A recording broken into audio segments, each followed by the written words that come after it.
So may nag-comment, hindi daw kaya ng universal blade na to mag-cutting ng tiles. So ngayon, itatry natin siyang i-cut para makita natin kung kaya nga ba o hindi i-cutting ng universal blade na to yung tiles natin. So let's go.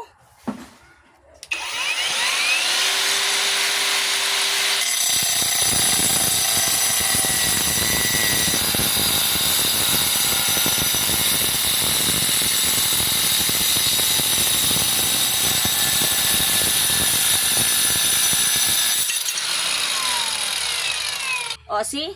Kitang-kita nyo naman kung gaano kaganda gamitin. For the na gamit na to ha, hindi na to ito brand new. So, gamit na to at tingnan nyo naman, nakakating pa rin po niya yung tiles.